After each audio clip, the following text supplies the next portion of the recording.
Hey everyone, welcome back to our channel. If you're new here, please subscribe. I'd really love that. If you're returning, how you doing? Well, what we're going to be talking about today is a question that I get asked a lot. Is it too late to start prepping? And this is something that I think about a lot. And lately I have been thinking that in spite of my overall optimism about life, there will be a time when it really is too late to start to prep. That time could arrive at any time. Everything's the same until it isn't. The unthinkable has already happened during Mr. 19, right? And remember, okay, let's go back. Remember a few years ago when entire countries began shutting down one by one, and you couldn't get into Canada, Mexico, England. That was unthinkable, and yet it happened in a matter of days.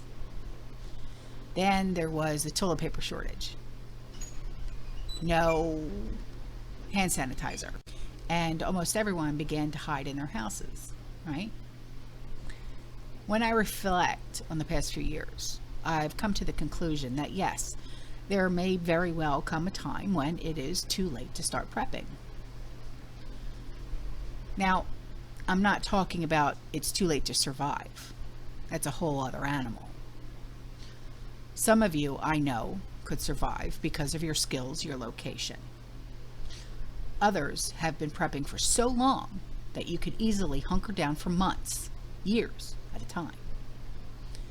Survival is really what happens in the aftermath of an event.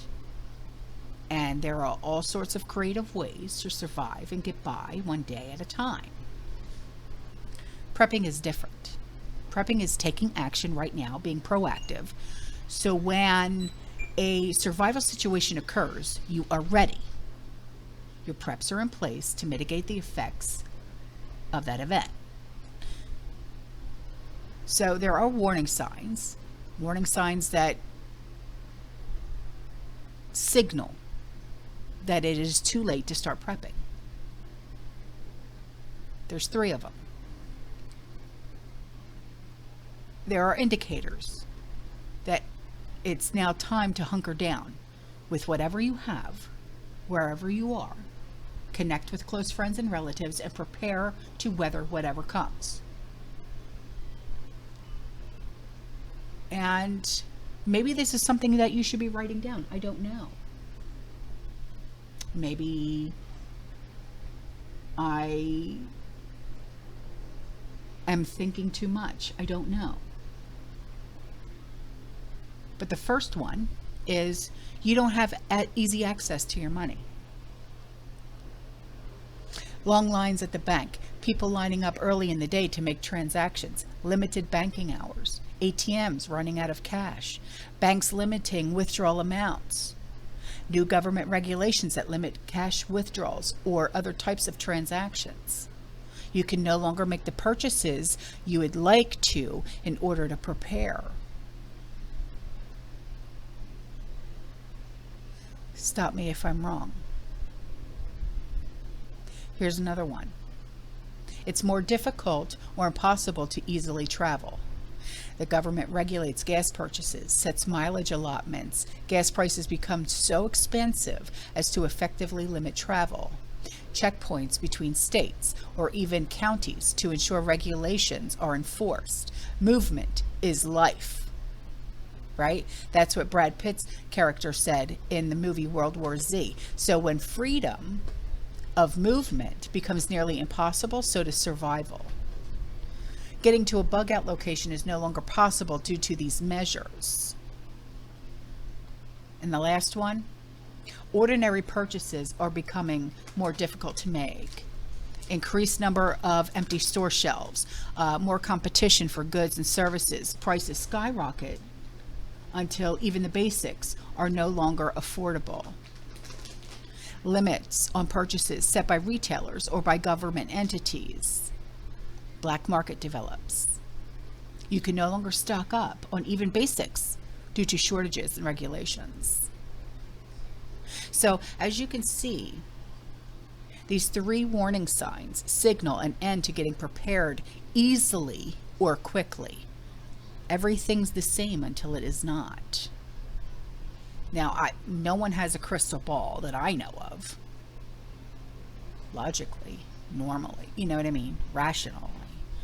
To say whether or not these warning signs will happen, or if they do, when they will. Okay? But all 3 of these signs are easy to imagine. Yes? No longer are they in the realm of crazy tinfoil hat, conspiracy theory. We've all seen too many of those theories turn out to be 100% true, yes? So, conclusion. I've given you 3 warning signs of when it's become too late to prep. And you can compare them with assessments from other people, other content creators, authors of books, security experts, bloggers, vloggers, other preppers. See what they said. I hope this gives you food for thought and helps you refine your own prepping plans. I want you to think. Remember, knowledge is power. Always, knowledge is power. Okay? All right, guys, I'm out of here. I'll see you in the next one, okay? You stay safe, you stay positive, you keep prepping, and as always, fearless. Ciao.